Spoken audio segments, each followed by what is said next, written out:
الحمدللہ رب العالمین والصلاة والسلام علی سید الانبیاء والمرسلین۔ ناظرین، الرضا قرآن و فقہ اکیڈمی سے انس رضا آپ کی بارگاہ میں حاضر ہے۔ ناظرین، الرضا قرآن و فقہ اکیڈمی کا تعارف کچھ مختصر سا یوں ہے کہ الحمدللہ ہماری ایک ویب سائٹ بھی ہے، ہمارا ایک فقہی مسائل کا فیس بک کا گروپ بھی ہے جو تقریباً 75,000 سے بھی زائد ممبران پر مشتمل ہے۔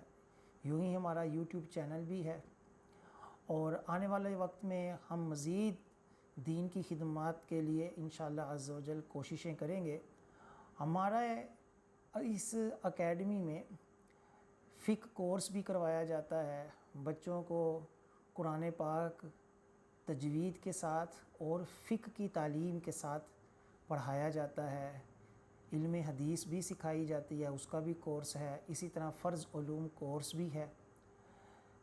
ناظرین، ہمارے یہاں جو فقہی مسائل گروپ ہے فیس بک پہ، وہاں روزانہ درجنوں سوالات کیے جاتے ہیں جن کے جوابات ہمارے علماء کرام دیتے ہیں۔ انہی سوالات میں سے چند اہم سوالات جو کہ علمی ہیں اور لوگ اس کے حوالے سے شرعی معلومات پوچھتے ہیں، چند سوالات جو ہیں وہ میں آپ کے سامنے پیش کروں گا اور ان کے جوابات بھی پیش کروں گا، تاکہ یہ ایک ہمارا جو ویڈیو ریکارڈ ہے یہ یوٹیوب کے اوپر زیادہ لوگ اس سے استفادہ کر سکیں، اور فیس بک کے اوپر بھی لوگ جو ہیں جن کے یہ سوالات ہیں وہ تحریری جوابات کے ساتھ ساتھ ویڈیو کے بھی جوابات اچھے طریقے سے سن سکیں۔ ہمارے ایک احمد علی کی آئی ڈی سے یہ سوال ہے کہ تصویر محمد صلی اللہ علیہ وآلہ وسلم عربی دی رب آپ بنا کے لٹیا گیا، یہ شعر درست ہے یا نہیں؟ یہ شعر بہت مشہور ہے اور کئی مرتبہ اس کے حوالے سے شرعی حکم پوچھا جاتا ہے۔ تو دیکھیں، یہ شعر جو ہے وہ شرعاً جائز نہیں بلکہ کفریہ ہے، اس لیے کہ اللہ سبحانہ تعالی اس چیز سے پاک ہے کہ کوئی اس کو لوٹ سکے اور وہ لوٹا جائے، کہ وہ تو خود جو ہے وہ حاکم ہے، وہ خود قادر ہے، کوئی جس مرضی لیول کا بھی ہو، اللہ تعالی جل شانہ کے مقابل یا اللہ تعالیٰ کو نقصان پہنچا سکے، ایسا نظریہ قطعاً کفر ہے۔ فرہنگ آصفیہ لغت کی ایک کتاب ہے، اس کے اندر لکھا ہوا ہے کہ لٹ جانے کا معنی کیا ہے؟ تو لٹ جانے کا معنی تباہ ہونا، دھوکہ کھانا اور گھر اجڑنا ہے۔ اب یہ تینوں معنی جو ہے اللہ تعالیٰ کے لیے محال ہے، لہٰذا یہ شعر جو ہے یہ شرعاً جائز نہیں۔ یوں ہی ایک اصولی جو کتب فقہ میں ایک جزیہ ملتا ہے، اس میں یہ واضح طور پر لکھا ہوا ہے کہ اللہ تعالیٰ کی طرف کسی قسم کی عجز یعنی جو ہے نا عاجز ہو جانا، اس کی نسبت کرنا، یا اللہ تعالیٰ کی طرف ایسی نسبت کرنا جو اس کی شایان شان نہیں، یہ صریح کفر ہے۔ چنانچہ مجمع الانہر جلد نمبر 1 صفحہ نمبر 690، فتاویٰ عالمگیری جلد نمبر 2 صفحہ نمبر 258، اور البحر الرائق جلد نمبر 5 صفحہ نمبر 129۔ اس کے اندر لکھا ہے کہ جو اللہ عز و جل کے ایسے وصف بیان کرے جو اس کے لائق نہیں، یا اس کے ناموں میں سے کسی نام کا یا احکامات میں سے کسی حکم کا مذاق اڑائے، یا اس کے وعدے یا وعید کا انکار کرے، یا اس کے لیے کوئی شریک یا بیٹا یا زوجہ ثابت کرے، یا اس کی طرف جہالت یا عجز یا کسی نقص یعنی کمزوری کمی کی نسبت کرے، تو ان تمام صورتوں میں اس کی تکفیر کی جائے گی۔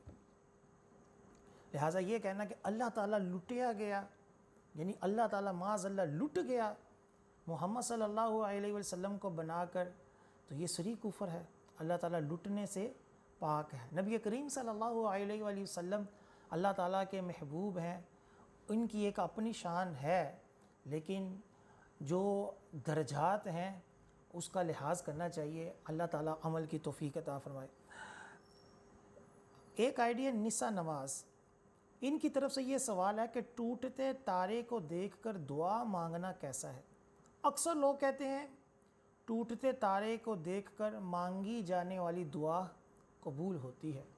دیکھیں، ٹوٹتے تارے کو دیکھ کر دعا مانگنا اسلام میں تو اس حوالے سے کوئی نظریہ نہیں کہ کوئی دعا قبول ہوتی ہے، اور ہندوؤں میں یہ چیز جو ہے یہ رائج ہے کہ وہ ٹوٹتے ستارے کو دیکھ کر دعا مانگتے ہیں۔ لہٰذا مسلمان کو ایسے کام سے کہ جو کافروں کے ہاں مشہور ہوں اور اسلام میں اس کی کوئی اصل نہ ہو، اس سے بچنا چاہیے۔ لہٰذا ٹوٹتے ستارے کو دیکھ کر دعا مانگنے کا جو نظریہ ہے اس کی شرعاً کوئی حیثیت نہیں، نہ ہی اس نظریے کے طور پر دعا مانگنی چاہیے۔ ہاں، ویسے ہی اللہ کی نشانیوں کو دیکھ کر اللہ کا ذکر کیا جائے کہ ٹوٹتا ستارہ بھی اللہ کی نشانیوں میں سے ایک نشانی ہے کہ اللہ تعالیٰ کوئی ہستی ہے کہ جو ستاروں کو روشنی دیتا ہے، جو ان کو توڑتا ہے، جو ان کو مزین کرتا ہے آسمانوں پہ لا کے، تو اس طور پر اللہ کا ذکر کر دیا جائے تو ٹھیک ہے، لیکن اس نظریے کے ساتھ کہ اس وقت دعا قبول ہوتی ہے، ایسی کوئی بات ثابت نہیں۔ محمد عثمان نام کی ایک آئی ڈی سے سوال ہے کہ پاکستان میں شریعت کے نفاذ کے لیے ہم کیا کر سکتے ہیں؟ کیا دین صرف مسجد تک ہی محدود رہے گا؟ دیکھیں، شریعت کے نفاذ کے لیے جو ہمارے اندر طاقت ہے ہم اس حد تک ہی کوشش کر سکتے ہیں۔ باقی یہ کہ جیسے اعلیٰ حضرت علیہ رحمہ سے جب کہا گیا کہ خلافت کا نظام، تو آپ نے فرمایا خلافت کا نظام ضروری ہے، فرض ہے، لیکن اس قدر فرض ہے جس قدر بندے کی استطاعت ہو۔ یعنی ایسا نہیں کہ ہم ہر ایک مسلمان کے اوپر لازم کر دیں کہ وہ خلافت کا نظام لائے، جبکہ فی زمانہ اس کے لیے یہ ممکن نہیں۔ تو اب ہم اس کو یہ نہیں کہیں گے کہ سارے کام چھوڑ کر جو ہے وہ بغاوت کے اوپر آ جاؤ، ایسا نہیں۔ کوشش کرے، اگر کہیں ایسا نظام بنے اس کا حصہ بنے۔ باقی یہ ہے کہ شریعت کے نفاذ کے لیے جس حد تک وہ کوشش کر سکتا ہے، اگر اس کا ووٹ جو ہے وہ صحیح استعمال کرے اور دیندار لوگوں کو جو ملک کے اور دین کے وفادار ہیں ان کو ووٹ دے، تو ہمارے اندر انقلاب آ سکتا ہے اور شریعت کا نفاذ بھی ہو سکتا ہے۔ محمد حسان کی آئی ڈی سے یہ سوال ہے، السلام علیکم۔ وعلیکم السلام۔ لکڑی کی جائے نماز جو کہ عام طور پر گھروں میں ہوتی ہے، اس پر نماز پڑھنا کیسا اور اس کا سترہ کتنا ہونا چاہیے؟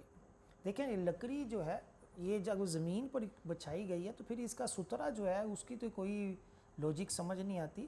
اگر نمازی کے سامنے سترہ ہو وہ ویلڈ ہوتا ہے کہ ایک ہاتھ، یعنی یہ پورا ہاتھ جو ہے اس جتنا سترہ ہونا چاہیے کہ اس سے پھر آگے کوئی گزرنا چاہے تو گزر سکتا ہے۔ زمین کے اوپر اگر لکڑی کو بچھائے تو چاہے جتنی مرضی موٹی باریک ہو، وہ اگر اس کو زمین کے اوپر بچھا دیا جائے تو اس کے اوپر نماز پڑھ سکتے ہیں، جبکہ وہ لکڑی جو ہے وہ پاک ہو۔ تو اس میں کہ عام طور پر جو تخت ہوتے ہیں ٹھیک ٹھاک موٹی تازی لکڑی ہوتی ہے، صاف ستھری پاک ہوتی ہے، تو اس کے اوپر نماز پڑھنے میں کوئی حرج نہیں، جبکہ وہ زمین کے اوپر ہو۔ ایسا نہیں ہے کہ گدے کے اوپر یا فوم کے اوپر وہ لکڑی رکھ دی ہے اور اس کو جب دبایا جائے تو وہ مزید دب سج جائے، اس صورت میں مسئلہ آئے گا۔ ورنہ اگر وہ سخت زمین کے اوپر ہے تخت تو اس کے اوپر نماز پڑھنے میں کوئی حرج نہیں۔ ہمارے وقار احمد بھائی کی آئی ڈی سے سوال ہے کہ اگر کوئی جاب کرتا ہو اور اس کے قریب بد مذہبوں کی مسجد کے علاوہ کوئی مسجد نہ ہو تو ان کے پیچھے نماز پڑھنا کیسا، اور اگر نہیں پڑھتے تو انتشار پھیلتا ہے، اب کیا صورت ہے؟ دیکھیں، بد مذہبوں کے پیچھے نماز پڑھنا شرعاً جائز نہیں ہے، اور حدیثوں میں نبی کریم صلی اللہ علیہ وسلم نے واضح طور پر ان کے ساتھ کھانے پینے، ان کے ساتھ نماز پڑھنے، ان کی نماز جنازہ پڑھنے سے منع کیا ہے۔ کنز المال وغیرہ کی کثیر احادیث میں یہ حدیث پاک موجود ہے۔ تو بد مذہب کے پیچھے نماز پڑھنا جو ہے اس کے بارے میں امام ابو حنیفہ اور دیگر ائمہ کرام کا واضح طور پر فتویٰ ہے کہ ان کے پیچھے نماز شرعاً درست نہیں۔ وجہ یہ ہے کہ جس کا عقیدہ درست نہیں وہ کامل مسلمان نہیں، اور حدیثوں میں کہا گیا کہ تمہاری نماز وہ کروائیں کہ جو تم میں سے بہترین ہو، اور جو بندہ گستاخ ہے، گستاخ صحابہ ہیں یا گستاخ اہل بیت ہے، یا اور جو ہے نبی کریم صلی اللہ علیہ وسلم کی شان میں تنقیص کرتا ہے، ان کے اندر فضائل والی احادیث کو بس ضعیف ثابت کرنے کے اوپر اور آقا علیہ السلام کے علم غیب اور دیگر مسلمانوں کو گمراہ بدعتی مشرک ثابت کرنے کی کوشش ہی میں رہتا ہے، ایسا بندہ کیسے کامل ہو سکتا ہے؟ جبکہ حدیثوں میں کہا گیا کہ جو کسی مسلمان کو کافر کہے اور وہ کافر نہ ہو تو کفر اس کی طرف لوٹتا ہے۔ تو ایسے لوگوں کے پیچھے نماز پڑھنا کیسے درست ہو سکتا ہے کہ جب وہ کامل خود نہیں ہے، ان کی اپنی نماز کامل نہیں ہے، کہ عقیدہ درست نہیں۔ ابن ماجہ کی حدیث پاک ہے کہ اللہ تعالیٰ گمراہ شخص کا نہ فرض قبول کرتا ہے نہ نفل۔ تو جو گستاخ ہو یا گمراہ ہو اس کے پیچھے نماز پڑھنا شرعاً جائز نہیں۔ انتشار پھیلتا ہے تو کسی اور مسجد میں چلے جائیں، تو اگر وہاں نہیں نماز پڑھیں گے تو کون زبردستی کہے گا کہ نماز پڑھو؟ طریقے سے کہے کہ بھائی نہیں پڑھنی۔ ہمارے عظمت پرنس کی آئی ڈی سے یہ سوال ہے، کیا محبت کرنا گناہ ہے؟ مفتی صاحب اس بارے میں کیا حکم ہے؟ دیکھیں، ہمارے یہاں جو عشق وشق چلتا ہے، جس انداز سے یہ کیا جاتا ہے، یہ تو واقعی کئی گناہوں کا مجموعہ ہے، اور اس محبت کو معاذ اللہ اور اس کے رسول کی محبت سے مشابہت دینا انتہائی بدبختی اور بے باکی ہے، کہ کہاں وہ پاکیزہ ہستیوں کی محبت اور کہاں جو ہے ہم جیسے گناہ گار عشق مجازی کے اندر پھنسے ہوئے، اور بد نگاہی، آنکھوں کی بد نگاہی، ہاتھوں کی جو ہے وہ کیا کہیں اس کو گناہ، دیگر معاملات ہیں، تو اس کو اس طرح نسبت دینا درست نہیں۔ باقی یہ ہے کہ اگر کسی سے عشق مجازی ہو جائے اور بندہ جو ہے وہ شریعت کے اندر رہے، یعنی شریعت کے اندر رہنے سے مراد یہ ہے کہ اس کو لے کر بھاگ نہ جائے، اس سے رات دن باتیں ہی نہ کرتا رہے، بلکہ ایک طریقے سے نکاح کا پیغام بھیجے، اگر وہ قبول نہ ہو تو پھر اس کے ساتھ کوئی تعلق نہ رکھے، تو اس کی فضیلت سنیں۔ کنز العمال کے حدیث پاک نبی کریم صلی اللہ علیہ وآلہ وسلم نے ارشاد فرمایا، جسے عشق ہوا اور اس نے پاک دامنی اختیار کرتے ہوئے اسے چھپایا اور اسی حالت میں مر گیا تو شہید ہوا۔ یہ کنز العمال کی کتاب الجہاد، حدیث نمبر ہے 1199، جلد نمبر 4، صفحہ نمبر 180۔ یعنی کس قدر فضیلت ہے کہ جو شریعت کے راستے میں رہ کر عشق جس کو ہو گیا، یہ نہیں ہے کہ بندہ باقاعدہ ایک پلاننگ بنائے کہ جی میں ایک خوبصورت عورت، مالدار عورت، اس سے جو ہے وہ محبت کروں گا، یہ عشق نہیں ہے، یہ تو ایک آئیڈیل ہے جس کی تلاش میں بندہ ہے۔ عشق تو کسی سے بھی ہو سکتا ہے، اگر ہو گیا تو کیا کہا کہ اس کو چھپائے، اس کے پیچھے بھاگ جانا یا اس کی والدین کی عزت پامال کرنا، اپنے والدین کی عزت پامال کرنا، ایسا نہ کرے، اس کو چھپائے۔ شریعت کا جو حکم ہے اس کو مانے، نکاح کا پیغام بھیجا نہیں ہے تو ٹھیک ہے، تو کیا ہوگا؟ شہادت کی موت مرا۔ کس قدر فضیلت ہے۔ ہمارے پرنس قاسم رضا کی آئی ڈی سے یہ سوال ہے کہ جو روایت والدین کے بارے میں ہے کہ جو والدین کا نافرمان ہے اس کی نماز اور دیگر عبادات قبول نہیں ہوتی، تو اگر بعد میں والدین سے راضی ہو جائے تو کیا ان دنوں کی نماز جو قضا کرے گا کہ جو والدین کی نافرمانی کی وجہ سے قبول نہیں ہوئی؟ تو دیکھیں، قبول نہ ہونے کا مطلب یہ نہیں ہوتا کہ نماز ہی جو ہے وہ باطل ہو گئی، بلکہ یہ ہے کہ اس کا فرض ساقط ہو گیا، فرض سر سے اتر گیا، لیکن اللہ تعالیٰ نے اس کا اجر عطا نہیں فرمایا، اس کو قبول نہیں کیا۔ نماز اب دوبارہ نہیں لٹانی پڑے گی، اگرچہ والدین ناراض بھی رہیں، لیکن اگر راضی ہو گئے، اس کو منا لیا، تو جو اللہ تعالیٰ نے رد کر دیا تھا، اس کا ثواب عطا نہیں کیا تھا، اللہ تعالیٰ راضی بھی ہو جائے گا اور ثواب بھی عطا فرما دے گا۔ اللہ تعالیٰ ہمیں اپنے والدین کا ادب و احترام کرنے کی توفیق عطا فرمائے۔ ذیشان اسد ورائچ کی آئی ڈی سے سوال ہے، بد مذہب کسے کہتے ہیں؟ یہ بہت اہم سوال ہے، اور کئی لوگ جو ہیں اس حوالے سے بڑا جو ہے نا افراط و تفریط کا شکار ہے۔ کئی تو کہتے ہیں سارے ہی جو ہیں وہ 2 نمبر ہیں، اور کئی کہتے ہیں سارے مل جل کے رہو جی، اسلام کسی کو برا نہیں کہتا، یہاں تک کہ کافروں کے ساتھ بھی ان کی عقیدتیں محبتیں چل رہی ہوتی ہیں، حالانکہ ایسا نہیں ہے۔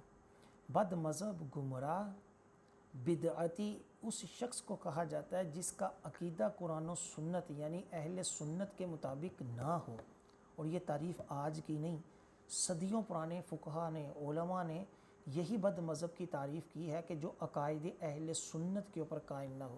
چنانچہ کبیری ایک فقہ کی کتاب ہے، کتاب الصلاۃ ہے، صفحہ نمبر 443، اس کے اندر لکھا ہے کہ بد مذہب سے مراد وہ شخص ہے جو اہل سنت و جماعت کے عقائد کے خلاف کوئی دوسرا عقیدہ رکھتا ہو۔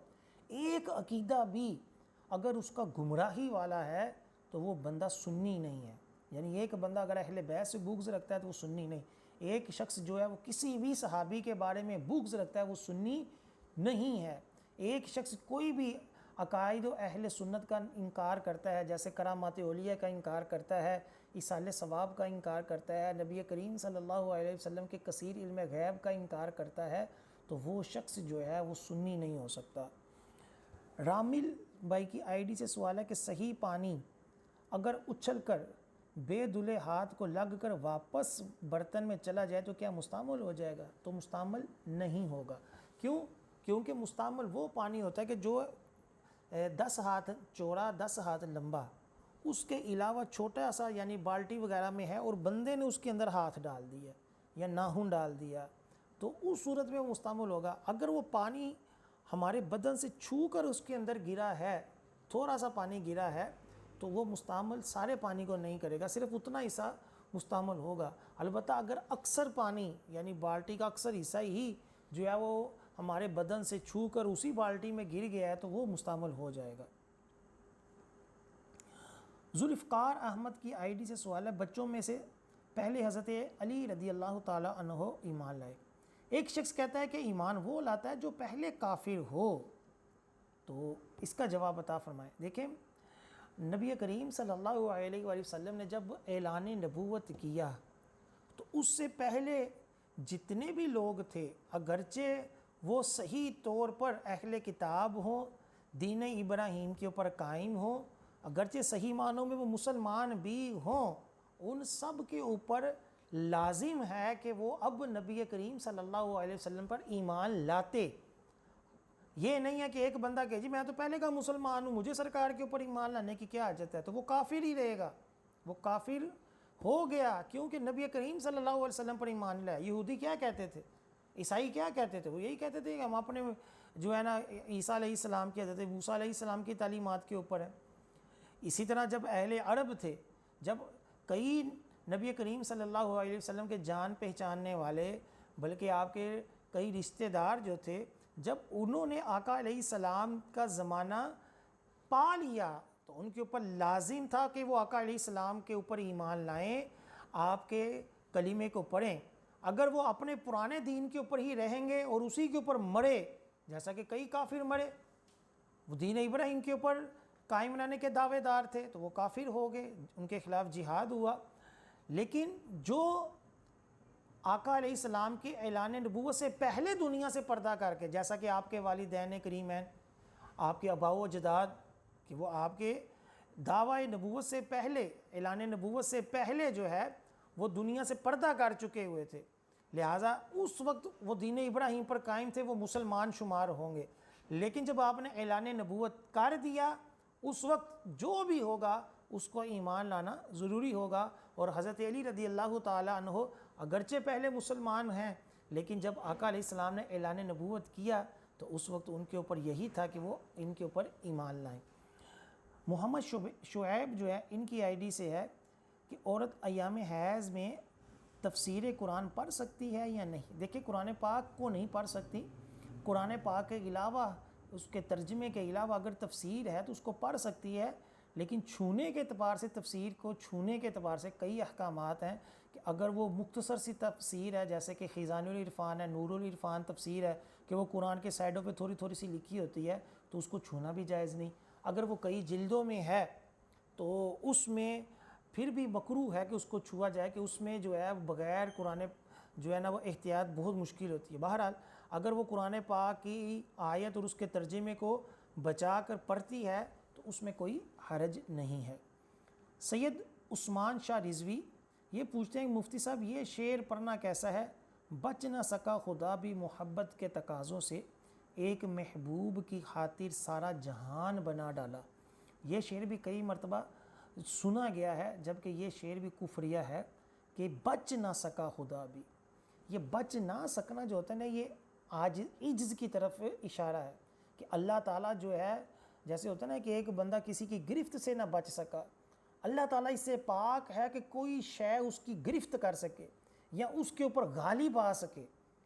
عشق جو ہے وہ اللہ تعالیٰ کے اوپر غالب نہیں آ سکتا، اللہ تعالیٰ ہی سب سے بڑا غالب ہے، ہر چیز کے اوپر غالب ہے، کوئی چیز اللہ تعالیٰ کے اوپر غالب نہیں ہو سکتی۔ تو یہ شعر جو ہے یہ بھی کفریہ ہے، جیسا کہ میں نے شروع میں آپ سے عرض کیا تھا، البحر رائی کا جزیہ پیش کیا تھا کہ اللہ تعالیٰ کی طرف عجز کی نسبت کرنا یہ کفر ہے۔ اللہ تعالیٰ ہم سب کو اس طرح کے جملے بولنے سے بچائے۔ یہ عشقیہ فسقیہ اس طرح کے کئی شعر، کئی قوالیوں کے بلکہ کئی نعتوں کے بھی اس طرح کے شعر ہوتے ہیں جو کہ غیر عالموں نے لکھے ہوتے ہیں، تو ہمیں چاہیے کہ مستند علماء کرام کے ہی کلام کو پڑھا جائے۔ اللہ تعالیٰ ہم سب کو جتنے بھی مسائل سیکھے ہیں جو ابھی بیان ہوئے ہیں، ان کو سمجھنے کی، آگے لوگوں کو پہنچانے کی توفیق عطا فرمائے۔ ہمارے چینل کو دیکھتے رہیں، ہمارے فیس بک گروپ، ہماری ویب سائٹ الرضا قرآن و فقہ اکیڈمی، اس کو بھی وزٹ کرتے رہیں۔ اللہ تعالیٰ ہم سب کا حامی و ناصر ہو۔